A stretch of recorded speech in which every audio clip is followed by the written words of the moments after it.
نہ دیکھو دنیا کی طرف، دنیا رلا دیتی ہے، نہ راضی کرو بندوں کو، بندے تھکا دیتے ہیں، نہ پیچھے بھاگو ہر وقت دنیا داروں کے، یہ انسان کو کمزور کر دیتے ہیں۔ وہ تو کریم ہی بڑا ہے، 2 آنسو زمین پر بعد میں گرتے ہیں، بندے کے گناہ سارے پہلے معاف فرما دیتا ہے۔ یاد رکھنا، کسی شخص کی بلیک میلنگ کا کبھی شکار نہ ہونا، کبھی کسی کی میٹھی اور مسجع مکفہ باتوں کا شکار نہ ہونا۔ کوئی کیا کر سکتا ہے اگر اللہ مددگار ہو تو؟ جس کو رب کریم اٹھانا چاہے اسے کوئی گرا سکتا ہے؟ ہم یہ ڈرے ڈرے سہمے سہمے پریشان فیصلہ کرنے کی طاقت نہیں، مجھے چلنا چاہیے کہ نہیں، اٹھنا چاہیے کہ نہیں، کرنا چاہیے، اٹھ باندھ کمر کیوں ڈرتا ہے؟ پھر دیکھ خدا کیا کرتا ہے۔ حضرت عبداللہ ابن عباس فرماتے ہیں میرے نبی پاک علیہ السلام نے میری تربیت فرمائی کہ نوجوان دوست میری بات لکھ لیں، پریشان لوگ میری بات لکھ لیں، جن کے پاس قوت فیصلہ نہیں وہ اس بات کو لکھ لیں۔ حضرت عبداللہ ابن عباس فرماتے ہیں میرے نبی پاک علیہ السلام نے مجھ سے فرمایا تھا، عبداللہ سن، اگر ساری دنیا مل کے تیرا کوئی نفع کرنا چاہے، کر نہیں سکتی جب تک میرے رب کی رضا نہ ہو۔ اور فرمایا ساری دنیا مل کے تیرا کچھ بگاڑنا چاہے تو عبداللہ بگاڑ نہیں سکتی جب تک رب کریم کی حکمت کا تقاضا نہ ہو۔ لوگوں سے ڈرنا، لوگوں کی طرف دیکھنا، ماحول دیکھ کے اپنے راہ کا تعین کرنا، ہر بندے کے خیالات کے مطابق ڈھلنے کی کوشش کرنا، فلانا نہ ناراض ہو جائے، فلانا نہ ناراض ہو جائے، وہ جس نے ہونا ہو جائے، بس رب رسول ناراض نہ ہو۔ اپنی زندگی میں اپنے مالک کو مولا جان کے، بل اللہ مولاکم، اللہ تمہارا مولا ہے، وہو خیر الناصرین، وہ بہترین مددگار ہے۔ توجہ جب بھی کریں رب کی جانب کریں، اپنے دل کا قبلہ درست رکھیں، سوچوں کے زاویے سیدھے رکھیں۔ میرے بھائی، مالک جب بندوبست کر دے نا، جب مالک بندوبست کر دے، پھر ایسا بندوبست کرتا ہے کہ لوگوں کے پاس نا چارہ نہیں رہتا۔ حضرت مریم رضی اللہ تعالی عنہا پاک باز تھیں، مسجد میں رہی تھیں، پر مالک کی حکمت کے تقاضے بڑے عجیب ہے نا۔ پھر جناب مریم کو اللہ تعالیٰ نے بغیر شوہر کے اولاد عطا کر دی۔ یہ بات ہی ایسی تھی، وہ کسی نے کہا تھا کہ مخلوق تو فنکار ہے اس درجہ کے پل بھر میں سنگے در کعبہ سے بھی اصنام تراشے، تم کون ہو کیا چیز ہے داغ کبابی، لوگوں نے تو مریم پہ بھی الزام تراشے۔ تو لوگوں نے کہا کدھر سے لے آئی بچہ، تیرا باپ تو ایسا نہیں تھا، کہاں سے لے آئی؟ اللہ کرے میں آپ کو سمجھا سکوں، ذرا اپنے آپ کو وہاں کھڑا کریں کہ ایک پاک باز عورت، پاک باپ کی بیٹی، طیب ماں کی بیٹی، اور اللہ کے گھر میں پرورش پانے والی خاتون، ایک وہ وقت اور ایک یہ وقت کہ اس عورت کو کٹہرے میں کھڑا کر کے پوچھا جا رہا ہے کہ معاذ اللہ تیری گود میں بچہ جائز نہیں ہے، کہاں سے لائی ہے؟ اب خود سے صفائیاں بندہ کتنی کو دے، کتنی کو وضاحتیں کرے۔ اور میں نے تو اپنی زندگی میں دیکھا ہے زیادہ وضاحت دینے والے کو بھی لوگ جھوٹا سمجھنے لگ جاتے ہیں، زیادہ وضاحت دینے پر بھی لوگ کمزوری کا اظہار سمجھتے ہیں کہ کمزور پڑ گیا۔ آپ صلح کی کوشش کرتے ہیں، سامنے والا بزدل سمجھ لیتا ہے، زیادہ وضاحتیں بھی کمزور کر دیتی ہیں۔ اب حضرت مریم کو کٹہرے میں کھڑا کر کے کہا بچہ کس کا ہے؟ تو پھر خدا بندوبست جب کرے، اللہ جب مددگار ہو، تو پھر حضرت مریم کی گواہی درختوں سے نہیں دلوائی، اس نے پتوں سے نہیں دلوائی، پھر فرشتے نہیں بھیجے۔ حضرت مریم کہنے لگی مجھ سے نہ پوچھو، وہ جو پنگوڑے میں ہے اسی سے پوچھ لو، ان سے پوچھو نا، وہ کون ہے پوچھ لو، ان سے کر لو سوال۔ انہوں نے کہا پنگوڑے میں چند دنوں کا بچہ، یہ جواب دے گا؟ مددگار تھا رب، ان کی برات کا اعلان کرنا تھا مالک نے، اور جب مالک اعلان کر دے، جب مالک تیری صفائی دینا چاہے، جب مالک تجھے دنیا کے سامنے نکھارنا چاہے، تو پنگوڑے میں لیٹے حضرت عیسیٰ بول کے کہنے لگے انی عبداللہ آتانی الکتاب، فرمایا میں اللہ کا بندہ ہوں، رب نے مجھے کتاب عطا کر کے نبی بنا کے دنیا میں بھیجا ہے، میں اللہ کا بندہ ہوں، کتاب لے کے آیا ہوں، نبی بن کے آیا ہوں۔ پھر پنگوڑے سے اعلان ہو گیا، پھر بچہ بول پڑا، اور یہ ایک دفعہ نہیں بات ہوئی، یہ بنی اسرائیل میں ایک جریج نام کے شخص بھی تھے جو نماز پڑھ رہے تھے، بعض نے لکھا ہے نفل نماز تھی، اماں نے پکارا تو آئے نہیں، تو ماں کے منہ سے نکل گیا تو اتنی دیر تک مرے گا نہیں جب تک کسی بے حیا عورت کا منہ نہ دیکھ لے۔ تو وہ عبادت گزار تھے، لیکن لوگوں نے ان کی عبادت، ریاضت، پرہیزگاری کو نہیں دیکھا، بس ایک عورت کو بھیج کے الزام لگوا دیا۔ وہ عورت آیا جایا کرتی تھی، اب آ جاتی ہیں عورتیں، مسئلہ پوچھنے کی نیت سے بھی آ جاتی ہیں۔ ماحول میں کچھ جگہ ایسی بھی ہیں جہاں عورتیں دم کرانے کے بہانے آ جاتی ہیں۔ وہ خاتون آتی جاتی تھی اس خانقاہ پہ، آستانے پہ، یہ بخاری میں موجود ہے، پھر اس نے کہا میری گود میں جو بچہ ہے یہ انہی کا ہے۔ مجھے بتائیں کیسے بندہ وضاحت دے؟ حالات خراب ہو گئے، لوگ کٹیا جلانے لگے، ماحول اور طرح کا بن گیا۔ میرے نبی پاک علیہ الصلوۃ والسلام فرماتے ہیں پھر اس رب کے بندے نے کہا مالک تو کریم ہے، تیری مشیت کا تقاضا آیا جو میری ماں نے جملے بولے تھے، پر اب میں وضاحت دینے کے قابل نہیں رہا، اب تو ہی کرم کرے گا تو دروازہ کھلے گا۔ تو وہ چند دنوں کا بچہ پنگوڑے میں بول کے کہنے لگا میں اس درویش کا نہیں، میں تو فلانے چرواہے کا بچہ ہوں، وہ جو بکریاں چراتا ہے۔ رب کی مدد کو پکاریں، اپنے ساتھ اپنے مالک کی مدد کو شامل کریں، تھوڑے رزق پر بھی گزارا اچھا ہونے لگ جائے گا۔ سارے لوگ آپ کو گرانے کی تدبیریں کر رہے ہوں گے اور مالک آپ کو عزتیں عطا فرما دے گا، اس کی بارگاہ سے حکمت کا تقاضا اور ہو جائے گا۔ ہم نے ساری زندگی لوگوں کو راضی کرنے میں گزار دی، ساری زندگی بڑھاپا آ گیا بچوں کو پالتے، اور بچوں نے آخری عمر میں کہہ دیا ابا اگر کوئی ڈھب کا کام کر لیتے تو آج ہمارے دن بھی پھر نہ جاتے۔ ساری زندگی گزار دی بہن بھائیوں کو راضی کرنے میں، ساری زندگی گزار دی ذمہ داریاں اٹھانے میں، ان کو 99 دفعہ دیا، ایک دفعہ نہیں دیا تو انہوں نے کہہ دیا تو نے تو کبھی دیا ہی نہیں، تو تھا ہی نہیں۔ ساری زندگی محلے داروں، علاقے والوں کو راضی کرنے میں گزار دی۔ اور میں نے ایسے لوگ بھی دیکھے دین کے لیے وقت گزارا، لیکن جب بڑھاپے میں دانت کام نہ کرتے تھے تو وقت کے مفتیوں کو بھی مسجدوں کی کمیٹیوں نے کہہ دیا اب آپ کی سمجھ نہیں آتی، ہم نے خطیب کو یور رکھنا ہے۔ میں کہتا ہوں کہ جتنے درد سے آپ امیر کو اپنی کہانی سناتے ہیں نا، اور جس طرح آپ کے آنسو بات کرنے سے پہلے گر جاتے ہیں کہ غریب ہیں، بچیاں ہیں، کاروبار نہیں، او میرے سنگیو، اس سے آدھے آنسو اپنے رب کی بارگاہ میں بکھیرو، اس کے حضور عرض گزار ہو جاؤ، اس سے طلب کرو۔ ایک وقت انسان پر زندگی میں ایسا آتا ہے کہ اسے یوں محسوس ہوتا ہے کہ میرا سایہ بھی ذرا سا پیچھے ہٹ گیا ہے، اسے یوں لگتا ہے کہ میں کسی سہارے پہ ہاتھ ڈالتا ہوں تو وہ بھاگ جاتا ہے مجھ سے، لیکن مالک کی بارگاہ ایسی عظیم بارگاہ ہے، رب رسول کے آستانے اتنے بڑے ہیں کہ آپ جب وہاں کشکول طلب دراز کرتے ہیں تو جھولی پھیلانے میں دیر لگتی ہے، ان کو بھرنے میں تو کوئی دیر نہیں لگتی۔ ہم نے اپنا سوچ کا قبلہ ہی دنیا کو بنا لیا ہے۔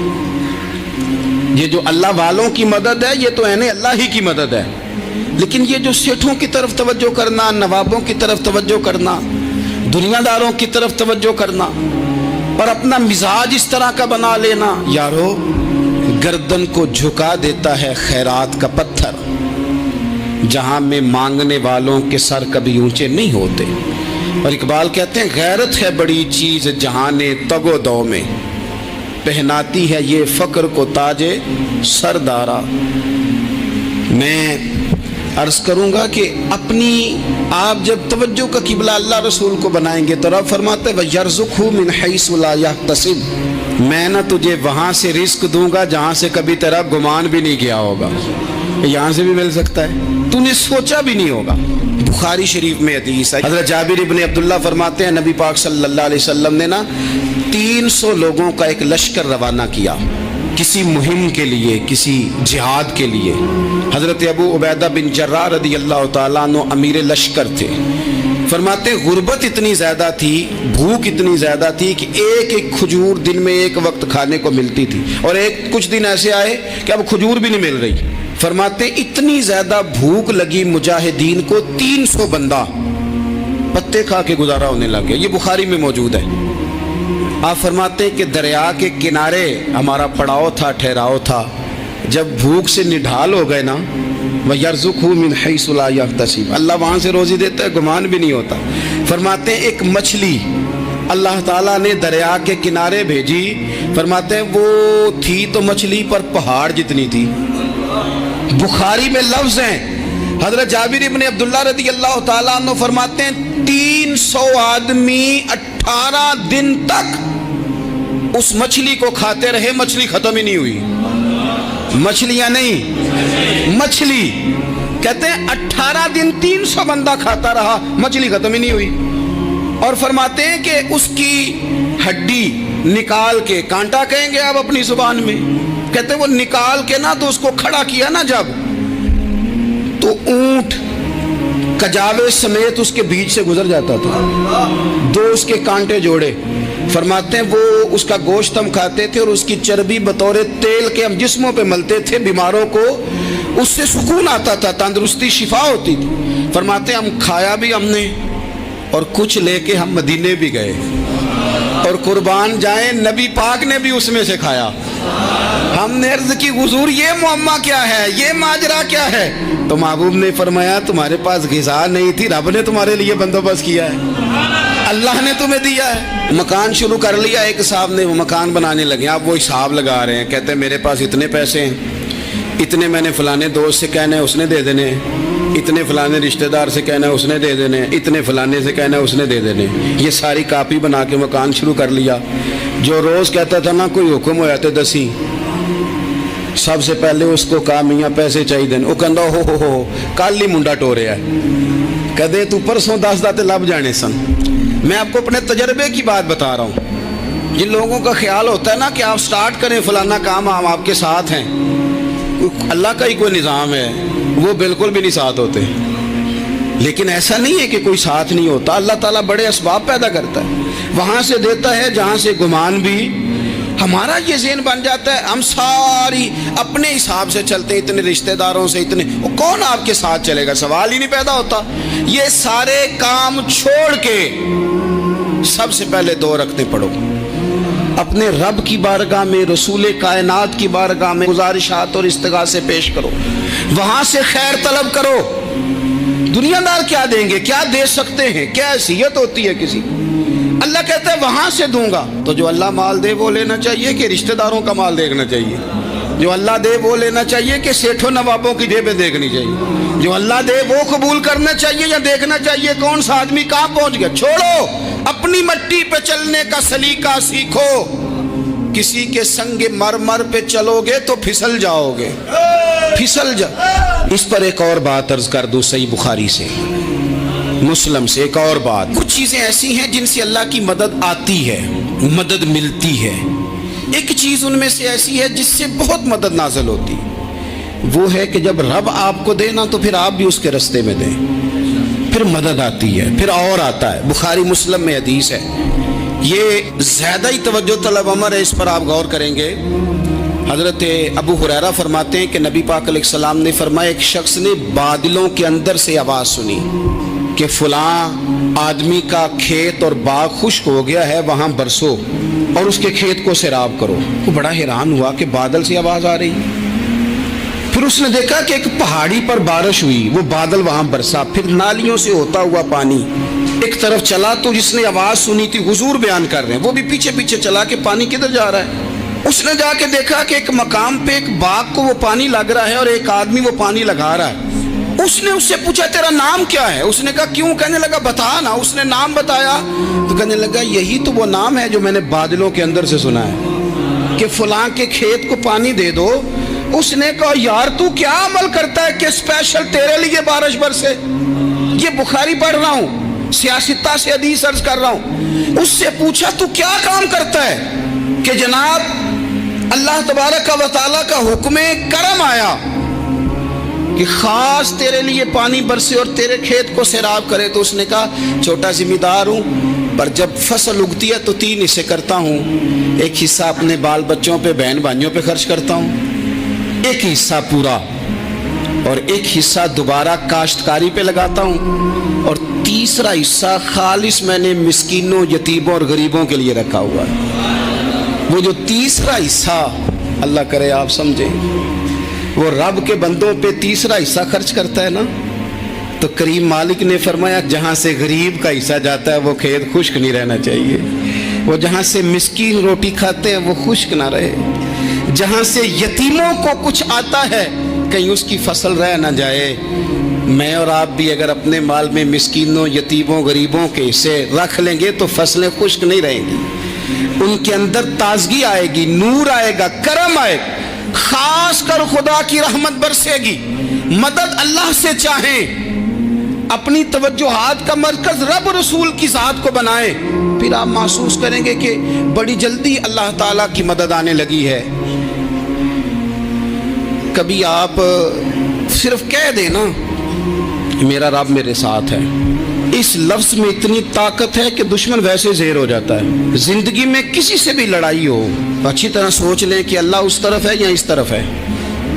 اگر آپ زیادتی پہ ہیں تو پھر رب مظلوم کی جانب ہے۔ اگر اللہ کی مدد آپ کے ساتھ ہے تو دنیا کی کوئی طاقت آپ کو گرا نہیں سکتی، اور اگر آپ مظلوم کے مقابلے میں ظالم بن کے آپ کھڑے ہو گئے ہیں اور آپ نے رویہ وہ اختیار کیا ہے کہ جس میں مدد نہیں آئے گی، تو پھر یاد رکھ لیں کہ آپ کوئی بھی ہیں، کہاں بھی ہیں، آپ کمزور ہیں۔ طاقتور تھے ابتدائے اسلام میں، ظاہری طاقت تھی کفار مکہ کے پاس، وہ ڈنڈوں سے مارتے تھے غریبوں کو، ان کے ہاتھوں میں ڈنڈے تھے، پر خدائی طاقت ان مظلوموں کے ساتھ تھی۔ صاحب زرقانی نے لکھا ہے، حضرت زنیرہ رضی اللہ تعالیٰ عنہ ایک لونڈی ہے، غریب ہے، ماڑے دا کی کام محمد نس جانا یا رونا، غریب سادی بی بی اور لونڈی کنیزہ، ایک مشرک کی کنیزہ تھی، انہوں نے کلمہ پڑھ لیا، وہ ڈنڈوں سے مارتا، دروں سے مارتا، تکلیف دیتا۔ حضرت زنیرہ رضی اللہ تعالیٰ عنہ کو اتنا مارا، اتنا مارا۔ اب آپ ایک اور پہلو پر بھی غور کریں، مار بھی پڑ رہی ہے پر خدا ادھر ہی ہے، اللہ کی مدد ادھر ہی ہے۔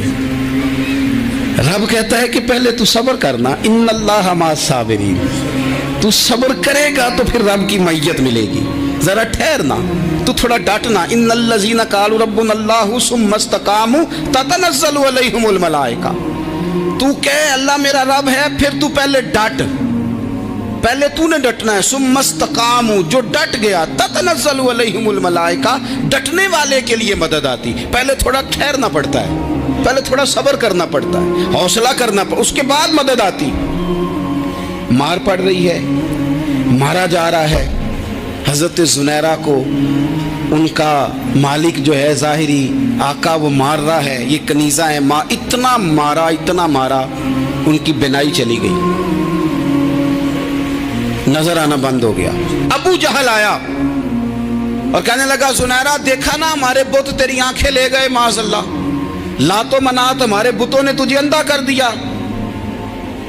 اب ایسا نہیں ہے کہ بی بی روتی جا رہی ہے، روتی جا رہی ہے، مایوسی مایوسی، معاذ اللہ، پریشانی، غریبی بڑی ہے، پوچھنے والا کوئی نہیں، یہ باتیں نہیں۔ کیا جملے ہیں خاتون کے، کیا لفظ ہیں۔ ابو جہل نے تنزیہ کہا، معاذ اللہ، کہنے لگا دیکھا نا ہمارے بتوں نے تجھے اندھا کر دیا۔ تو جناب زنیرہ آنکھوں کی بینائی گئی ہے، رات کو گئی ہے، دکھ ابھی تازہ ہے، لیکن اللہ پہ جو توکل ہے، اپنے مالک سے جو رشتہ ہے وہ اتنا مضبوط ہے، اتنا طاقتور ہے، اس میں اتنی گہرائی ہے کہ حضرت زنیرہ بول کے نا اتنی قوت سے بولی، اتنی طاقت سے بولی کہ پورے کفر پر لرزہ طاری ہو گیا۔ فرمانے لگی تمہارے بتوں کی کیا اوقات ہے کہ وہ میری بینائی لے جائیں، یہ میری رب کی حکمت کا تقاضا